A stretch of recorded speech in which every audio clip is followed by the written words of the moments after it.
Nouveau journal sur EDN TV, bienvenue à tous. Voici les titres de cette édition. Sous l'effet de l'actualité, cette audience accordée par le président de la RAC, haute autorité de l'audiovisuel de la communication, aux organisations fêtières de la presse, ils ont évoqué plusieurs sujets, dont la suspension du journal La Nouvelle Tribune.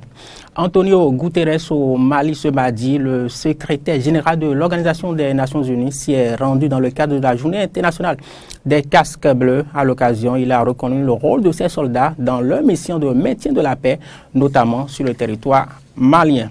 Retour à la normale au Brésil, au 9e jour de la grève des transporteurs routiers qui a paralysé le pays. Les commerces sont de nouveau réapprovisionnés en produits frais, mais cela s'accompagne d'une inflation dans un contexte où de nombreux grévistes continuent de poursuivre leur mouvement.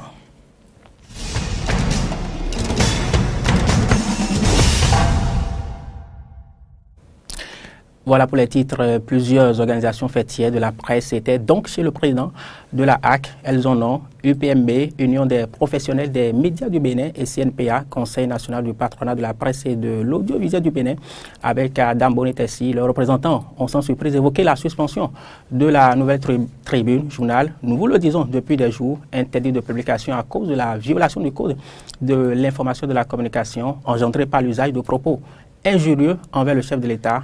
Les membres de l'UPMB du CNPA expriment une gêne au sujet de cette mesure conservatoire et souhaitent que la mesure soit revue par l'institution. On écoute. On vous remercie. Grosso modo, nous avons parlé de 7 thématiques qu'on a discuté avec le président et les conseillers qui concernent un peu la corporation. On a parlé du fonds, de l'aide de terre à la presse. On a parlé par exemple de la carte de presse, les cartes de presse qui sont disponibles pour consacrer un peu qui est corporate des médias dans le pays. On a aussi parlé de dossier brûlant que vous connaissez tous, à savoir le dossier de Vincent Folly. Dans cette matière, nous avons clairement notifié le président de la RAC, comme de fois, nous sommes gênés et nous souhaiterons que cette mesure soit très vite revue au niveau des conseillers lors de la prochaine plénière pour qu'une suite diligente soit donnée à cette question-là. Donc, l'un dans l'autre, on a aussi parlé, par exemple, du déclassement de la presse de notre pays par rapport à RSF, et on a fait la mise au point nécessaire. Je crois que ça a été une séance assez fructueuse où nous avons porté de façon éloquente un peu notre voix en ce qui concerne tous ces dossiers, mais notamment de cette nouvelle tribune. Nous avons cité la responsabilité. Nous avons montré combien de fois, et nous souhaiterons qu'à l'avenir, la procédure soit différente. Voilà. La RAC, c'est notre structure de base, c'est notre maison. Vous savez, le père de famille ne peut pas chasser, diaboliser ou, disons, excommunier un enfant aussi longtemps que ça. Donc quand un enfant est fautif, on l'appelle, on le ramène à l'autre, on lui fait les mises en garde nécessaires et on le reprend de la maison. C'est ça que nous sommes devenus défendre au niveau de la RAC. On rappelle que la mesure conservatoire du président de la RAC a été prise le 23 mai dernier, il y a donc une semaine. Et pour la première fois depuis sa publication, le directeur de la publication de la Nouvelle Tribune s'exprime sur notre média. Il dit ne pas se reconnaître dans les accusations de la RAC. Il dénonce également la mesure prise contre son journal. Il parle enfin de la procédure engagée pour se faire entendre. On écoute Vincent Folly, propos recueillis par Fréjus Serlan et Fiacre Foyton. Non, je ne peux pas me reconnaître dans ces accusations. Si on veut accuser quelqu'un de quelque chose, il faut au moins l'écouter. On a constaté ce qu'ils appellent un certain nombre d'articles tendant à attentatoire à la vie privée du chef de l'État. J'ai cherché dans ces articles, je ne vois pas en quoi nous avons parlé de la vie privée du chef de l'État. On a cité 9 articles au total.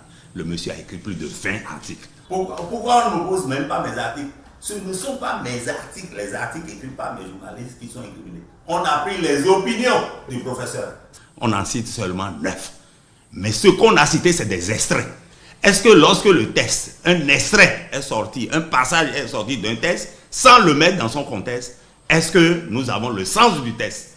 Parce qu'on me dit que le champ lexical, c'est quoi le champ lexical? Moi, je suis professeur de lettres. J'ai fait les lettres anglaises et françaises. Le champ lexical, c'est l'ensemble des mots que vous utilisez. Que fait-on du champ sémantique? C'est-à-dire, tous les mots forment un sens. Je publie parce que c'est un universitaire. Et un universitaire, ce n'est pas un journaliste. Un politicien n'est pas un journaliste. Leur langage est autre. Mais je fais beaucoup attention parce que je suis responsable de ce qui est écrit. On oublie de dire que l'ensemble des textes, c'est simplement les écrits d'opinion que je dénonce la procédure, la mesure conservatoire.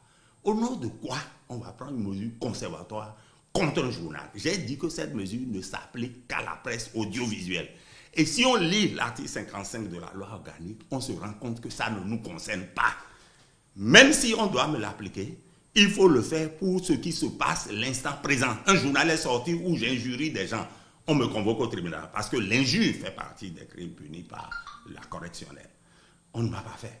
Et on me convoque au tribunal où j'ai la possibilité de me défendre. Mais il faut le principe du contradictoire. Il faut qu'on me donne l'occasion de m'exprimer. Mais je vais vendre cher la peau parce que je fais ce journal depuis 17 ans.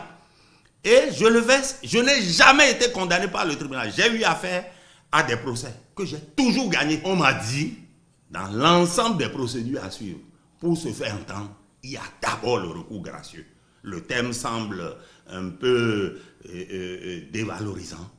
Je l'ai utilisé à mon corps défendant. Nous avons simplement aligné l'ensemble des griefs que nous avons contre la RAC. Nous avons dit défaut de base légale à leur chose. Et nous avons développé.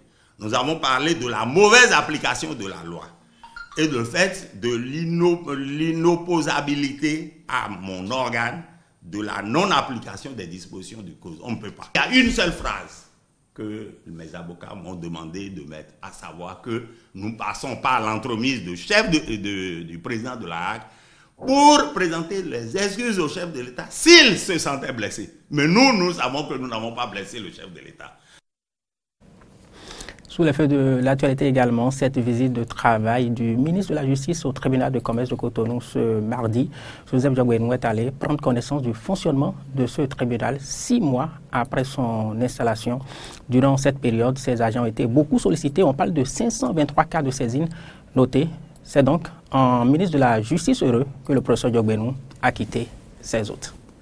Dans l'après-midi de ce mardi 29 mai 2018, le garde des Sceaux, le ministre Joseph Diogbenou a effectué une visite qualifiée de travail et de bilan au tribunal de commerce de Cotonou 6 mois après la mise en service de ce dernier. Étaient présents le président du dit tribunal, le procureur de la République, la directrice de cabinet du ministère de la Justice et de la Législation, la présidente de la Chambre nationale des huissiers du Bénin, le représentant du bâtonnier de l'Ordre des avocats du Bénin et le personnel du tribunal. William Kodjo Papassou, président du tribunal de commerce de Cotonou, nous fait le point de ce qui a été fait depuis sa mise en service. Installés comme nous sommes dans nos locaux provisoires aujourd'hui, nous avons travaillé résolument depuis décembre 2017 pour rendre effective la justice commerciale avec le système de l'échevinage qui donne la prépondérance numérique aux juges consulaires. Avec 3 magistrats, dont le président du tribunal lui-même, 3 juges consulaires titulaires, 3 juges consulaires suppléants, 3 greffiers dont le greffier en chef, 4 secrétaires et une comptable, nous nous sommes mis à la tâche pour créer une administration judiciaire et mettre en place les conditions d'exercice de la justice.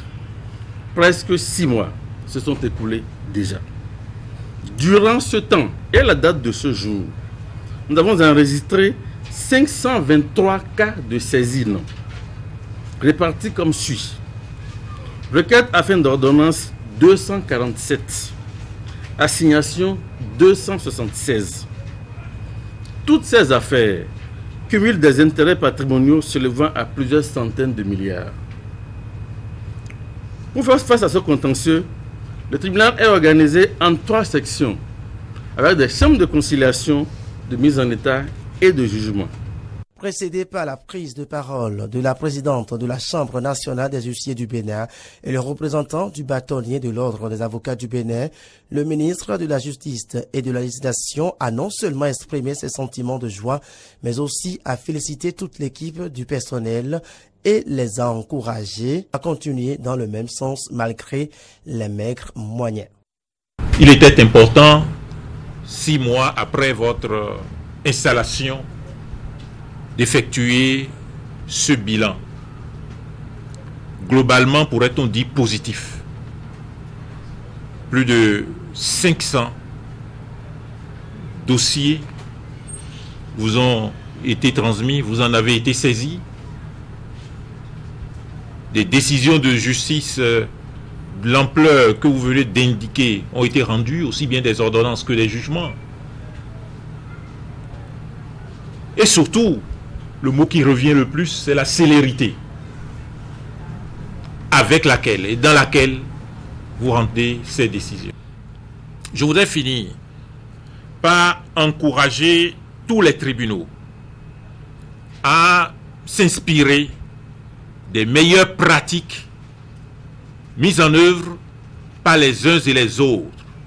Je note ici, avec beaucoup de bonheur, que lorsqu'une requête est introduite, très rapidement, le requérant est averti par les nouveaux modes d'information, notamment les SMS, de ce que sa requête est bien reçue.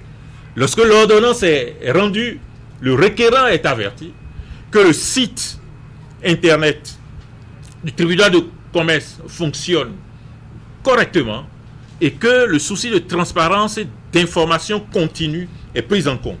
C'est à cela que j'appelle, et c'est sur cet appel qu'encore une fois je vous adresse les encouragements du gouvernement, du président de la République, et vous rassure de ce que l'accompagnement sera continu, quelle que puisse être la situation, le tribunal de commerce étant une priorité compte tenu du dynamisme que le gouvernement entend impulser aux activités commerciales dans notre pays, dont le règlement des conflits constitue l'un des axes majeurs. 6 mois de travail pour un bilan positif dans les locaux provisoires. Il urge que le gouvernement pense à octroyer au tribunal de commerce de Cotonou ses locaux définitifs afin de lui permettre d'être encore plus efficace pour le bonheur des justiciables. Et le sujet, vous l'avez noté, a été réalisé par Carlo François Roumbé-de-Hintor et Damien Pedro. C'est un sujet qui avait retenu beaucoup les attentions, c'est la mort massive des poissons sur le lac Toro. On en sait un peu plus sur les raisons de cette situation. Le laboratoire central de contrôle de la sécurité sanitaire des aliments, commis pour déterminer les causes du mal, a rendu ses résultats. Il n'y a pas eu de contamination du lac aux pesticides, mais la cause certaine du phénomène est encore inconnue. On écoute. Il convient d'observer qu'aucune des matrices, c'est-à-dire eau, poissons, sédiments, ne contient les 4 grandes familles de pesticides. Comme il est dit tantôt, là, c'était négatif partout.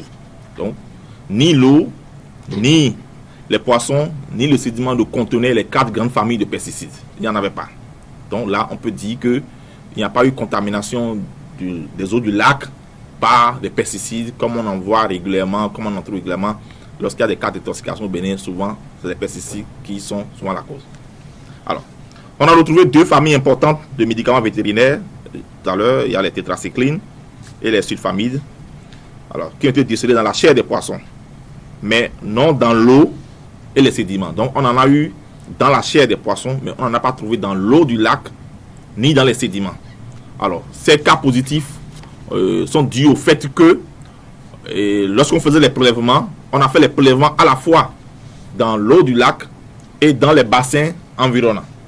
Donc, dans les bassins environnants, c'est des bassins où les gens faisaient de l'élevage, où certainement, ils ont utilisé ces médicaments vétérinaires pour mieux maîtriser, disons, l'environnement, pour permettre, disons, aux poissons de croître quand même dans un environnement sain. Donc, c'est ça qui explique, en réalité, la présence des médicaments vétérinaires que nous avons eus. Donc, je précise que ce n'est pas dans l'eau, ce n'est pas dans les poissons du lac qu'on a eu ces traces de médicaments vétérinaires. C'est dans les poissons qui se trouvent dans les bassins environnants du lac où les gens faisaient de l'élevage de poissons. Une première chose, c'est on peut d'abord se focaliser sur une cause endogène.